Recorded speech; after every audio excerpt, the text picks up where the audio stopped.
Bonjour à tous, vous êtes sur 4Change. Nous vous retrouvons aujourd'hui. Nous vous emmenons plus près du marché du restructuring et de la transformation des entreprises pour cette 6e édition du sommet Restructuration et Transformation. Nous sommes au pavillon d'Armenonville et j'ai la joie aujourd'hui de recevoir sur notre plateau bon nombre des personnes, des personnalités, des hommes et des femmes qui font le restructuring aujourd'hui en France.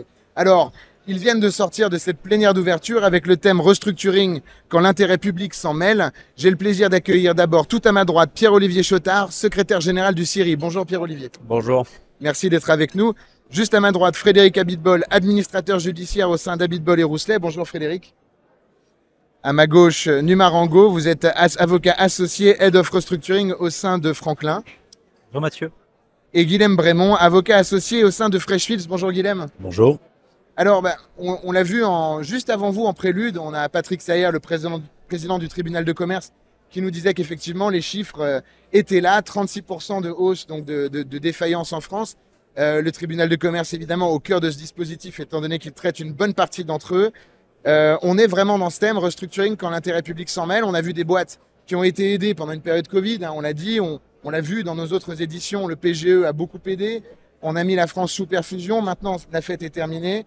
En même temps, on voit qu'au niveau macroéconomique, les choses sont pas forcément de plus en plus simples. La consommation a tendance effectivement à freiner un petit peu. Pas mal de nuages à l'horizon. Alors heureusement, les patronnes, les patrons ont de bons conseils autour d'eux et de bonnes institutions autour d'eux. Mais ce thème restructuring quand l'intérêt public s'en mêle, peut-être Pierre-Olivier Chotard, n'a jamais été autant d'actualité. Oui, c'est d'actualité, mais c'est d'actualité comme ça l'était il y a 3 ans, il y a 4 ans. On attend beaucoup de l'État en France.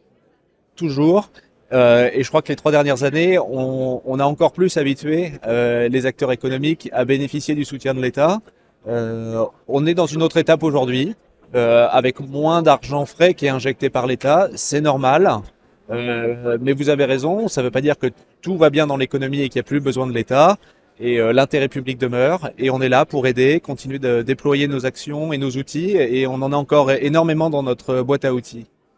Là, nous sommes en avril 2024. Qu'est-ce que vous avez pu dire sur scène que vous n'auriez pas forcément dit il y a un an, en 2023, lorsque vous y étiez?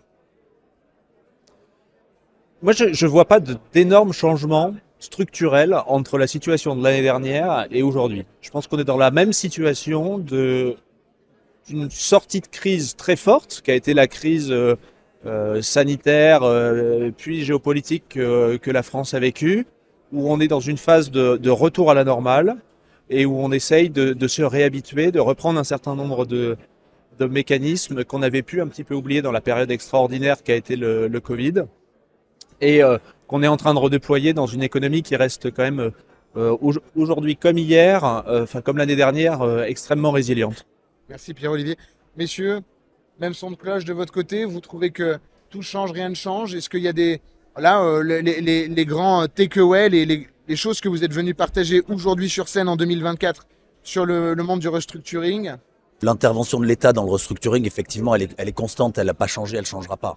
Après, on voit des ajustements en fonction des cycles économiques et on est passé d'une période, la période du Covid, où bien évidemment l'État avait comme principale préoccupation de ne pas détruire ou de ne pas laisser mourir un tissu économique très lourdement affecté. Le rôle de l'État a été déterminant. Là, on est passé dans une autre phase, dans la période de retournement, assez prospère pour certains, plus difficile pour d'autres. Il y a des variations dans les activités économiques très fortes. Certaines activités comme le retail souffrent énormément. D'autres activités comme le tourisme, qui est une activité énorme en France, L'immobilier sont en plein boom. L'immobilier souffre, on sait pourquoi, pour des raisons de hausse des taux d'intérêt, en grande partie. Donc on est dans un environnement où les secteurs peuvent être affectés de manière différente, où les cycles économiques sont différents. L'intervention d'État reste le même, mais on est quand même dans une période où on craignait, où on s'attendait, après des années de Covid, où l'avalanche des défaillances aurait pu intervenir, et en grande partie grâce au soutien de l'État n'est pas intervenu. On s'attendait à ce qu'en 22-23, on voit un rattrapage se faire sur le nettoyage des entreprises en difficulté. Il n'a pas eu lieu. On est juste aujourd'hui remonté aux chiffres moyens qu'on a connus dans les années pré-Covid. Donc on n'est pas du tout sur un cycle de rattrapage. Il n'y a pas de tsunami et on ne l'a pas en vue. Et quand on regarde, beaucoup insistent sur la remontée des taux de défaillance des entreprises. Quand on regarde ce qu'il en est, en réalité, on a une remontée qui concerne plutôt les structures de petite taille, qui remontent, ce qui est naturel. Et là, c'est probablement du nettoyage. On a quelques énormes jumbo jets, des grands dossiers très significatifs qui emportent non seulement la place de Paris, mais des intervenants financiers internationaux. Et au milieu, notre tissu d'entreprises de taille intermédiaire résiste très bien à ce qui se passe aujourd'hui. Frédéric, en tant qu'administrateur judiciaire, comment vous sentez ce marché? Et puis pour rebondir sur ce que viennent de dire vos confrères. Créer en France à peu près 1 million d'entreprises par an. Si on enlève les auto-entrepreneurs, ça fait entre 6 et 700 000 créations d'entreprises, sur lesquelles statistiquement, Guilhem le rappelait, on a grosso modo 50 000 défaillances par an, qui est un taux de défaillance normal. On rappelle qu'une entreprise, c'est une prise de risque. Et que par définition, quand on crée 6 ou 700 000 entreprises, il y en a qui ne vont pas marcher. Donc la défaillance, c'est un signe normal et c'est même un signe de bonne santé de la vie des affaires. S'il n'y a pas de défaillance, ça voudrait dire qu'il n'y a pas de prise de risque. S'il n'y a pas de prise de risque, il n'y a pas de création. Il n'y a pas de rémunération. Il n'y a pas de richesse et l'économie irait très mal. Donc c'est un élément normal de la vie des affaires. Cet élément normal de la vie des affaires, on le traite en France de façon qui a été longtemps isolée, sous un prisme. Il faut avant tout sauver les entreprises, là où la plupart des pays, nos voisins européens, étaient sur un thème selon lequel il faut avant tout payer le créancier. On rappelle qu'une entreprise en difficulté, c'est une entreprise qui ne paye pas ses dettes. C'est pas bien de ne pas payer ses dettes. Et donc, il y a effectivement une nécessité qui est de payer autant de dettes qu'on peut payer et l'autre nécessité qui est de sauver l'entreprise. En France, on a tranché en faveur de l'entreprise. Quand on ne peut pas faire les deux, évidemment, quand on peut faire les deux, on fait les deux. On paye les créanciers, on sauve la boîte et tout va bien. Quand on ne peut pas faire les deux, qu'est-ce qu'on fait? En France, on sauve les boîtes et on les sauve mieux qu'ailleurs. Il faut avoir en tête qu'en France, dans les procédures collectives, sauvegarde, redressement, liquidation judiciaire, on sauve les 2/3 des emplois contre même pas 10% dans les économies comparables. En Allemagne, en Angleterre, en Italie, c'est moins de 10%. Donc on est de très loin meilleur que les autres en termes de sauvetage des emplois, en termes de succès des procédures. Et là, c'est des chiffres qui sont bien connus de tout le monde. 80% de succès dans les procédures de prévention, mandat ad hoc, conciliation. À peu près 2/3 de succès en sauvegarde, à peu près 1/3 de succès en redressement judiciaire. Plus on vient tôt, mieux ça marche, pour plein de raisons. Il faut que ça se sache. Et on a par ailleurs en France introduit récemment les classes de parties affectées, on en a parlé tout à l'heure, qui sont un outil extrêmement puissant de restructuration des bilans. Quand on se dit qu'une entreprise ne paye pas ses dettes, c'est qu'elle a pas assez de cash flow et trop de dettes par rapport à son cash flow. Si la réponse qu'on apporte, c'est simplement de dire on va étaler le passif, on résout l'urgence, on résout pas le problème. Pour résoudre le problème, il faut restructurer le bilan. Les classes de parties affectées, c'est le nouvel outil game changer depuis maintenant 2-3 ans en France qui va permettre de faire encore du meilleur boulot. Merci infiniment Frédéric. Numarango. Pierre-Olivier parlait d'étapes, Guilhem de retournement. Je crois qu'on est effectivement à un moment intéressant, c'est-à-dire qu'avec les nouveaux outils dont on est en train de voir la matière et d'écrire la jurisprudence, notamment les classes de parties affectées, le tissu en réalité, celui des PME principalement, sur lequel on est en train de voir comment justement ces outils sont en train de ruisseler, il y a la question effectivement de savoir est-ce qu'il va y avoir une nouvelle doctrine de l'État. Et ça, c'est pour moi, qui suis très soucieux, très près des filières de métiers, j'assiste beaucoup d'associations de filières de métiers.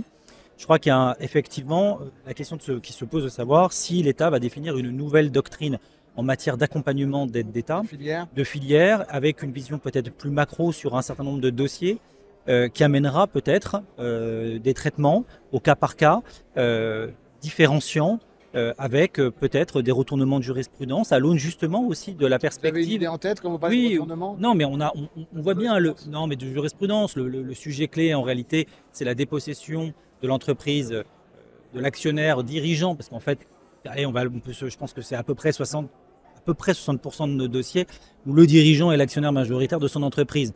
Quand il vient se présenter aux portes de l'État pour être aidé dans sa restructuration, avec toute l'aide de l'État auprès de ses créanciers, on le sait, il y a un critère essentiel qui est le changement de détention capitalistique. Moi, je crois aujourd'hui que dans beaucoup de dossiers, ces entreprises, en réalité, elles sont dotées de très bons fondamentaux, surendettées après 5-6 ans de crise, et donc certains critères comme celui-ci doivent probablement, à mon avis, être revus, redéterminés. On avait vu déjà pendant le Covid, alors c'était exceptionnel, une ordonnance. C'était exceptionnel. En mai 2020, je crois, effectivement, où on venait un peu rabattre les cartes sur la possibilité de reprise de la part d'un actionnaire déjà. Mais là, on est après le poste passif, on est déjà dans la session judiciaire, c'est encore autre chose. Aujourd'hui, on a des outils qui nous permettent, à mon sens, au travers du prisme du CIRI par exemple, en amiable, très tôt, d'avoir ce débat, c'est-à-dire de grosses restructurations extrêmement importantes au niveau de la dette. Évidemment, ça pèse dans les comptes publics, mais ça pèsera aussi dans les provisions chez les autres créanciers.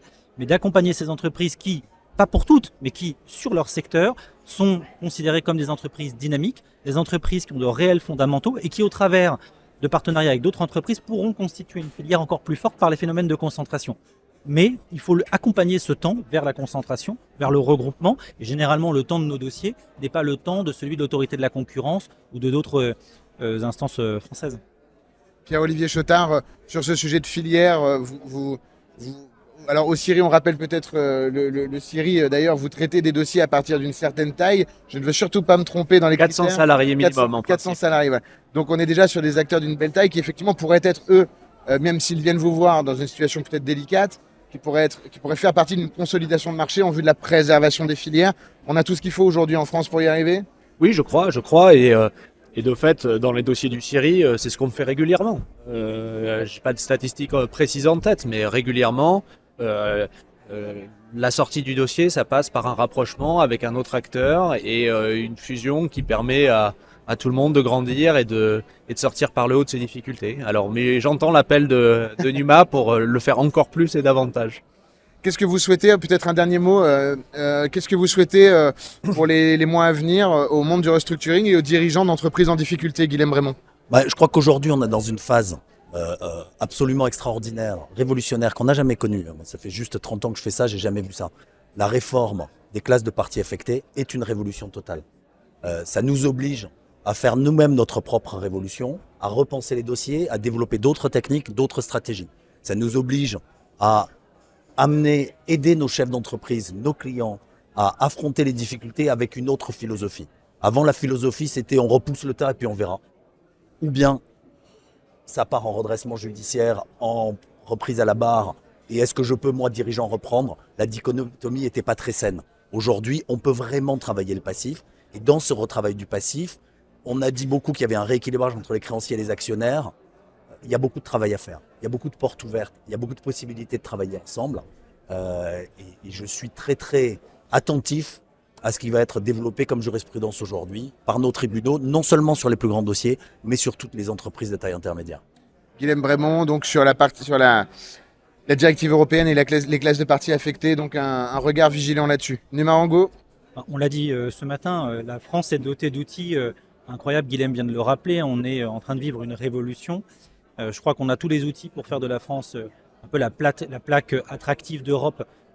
Moi, j'aime bien parler de ces clauses d'arbitrage en restructuring parce que je trouve que c'est le bon moment, à mon avis. On est doté d'outils aujourd'hui qui font qu'on devrait pouvoir élire la place de Paris comme une grande place d'arbitrage pour de grands dossiers restructuring en Europe parce que nous y avons les outils. Chacun, ce matin, a pu revenir sur ce sujet. Et tout ceci accompagné d'une politique publique, d'une doctrine de politique publique parfaitement définie, fait qu'on a tous les éléments pour atteindre cet objectif. Merci. Frédéric Abitbol, qu'est-ce que vous souhaitez aux dirigeants d'entreprises en difficulté et au marché du conseil aussi en restructuring? Aux dirigeants, on leur souhaite la santé, du courage, beaucoup de travail et un peu de chance parce qu'il en faut quand on est chef d'entreprise. Il faut tout ça. Au marché du restructuring, il faut que les gens s'approprient les outils. On a caricaturé les choses en disant qu'aux États-Unis, le Chapter 11 est finalement un outil de gestion de sa dette et de son bilan. C'est un peu fort parce que c'est quand même une opération lourde, un Chapter 11, mais il y a une part de vérité.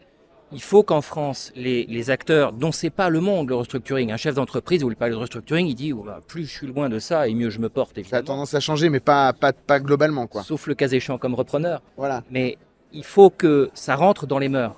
Ce sont des outils qui sont prévisibles, qui sont bien conçus, qui sont employés par des grands cabinets de conseil très professionnels de la chose. Il ne faut pas en avoir peur. Il faut savoir s'en saisir. On le dit tous les jours et on vit continuellement le contraire. Plus on vient tôt, mieux ça marche. Et on vient toujours trop tard. Toujours un peu trop tard. On le regrette à chaque début de dossier. Donc, il ne faut pas avoir peur de consulter en quelque sorte, de parler à ses conseils et de prendre les choses en main avant que ce soit trop dur. Merci beaucoup. Pierre-Olivier Chotard, le mot de la fin. Celui-là, il n'est pas facile. Mais non, je vous souhaite à tous une très belle journée de débat. On a essayé de fixer, de tracer certaines perspectives pour l'année 2024 du secteur. Mais j'espère que la suite des débats de la journée permettra d'approfondir tout ça. Merci infiniment. Nous vous retrouvons dans quelques instants pour continuer cette série d'interviews en direct du sommet Restructuration et Transformation pour cette 6e édition. Merci à tous, on vous retrouve dans un instant, vous regardez For Change.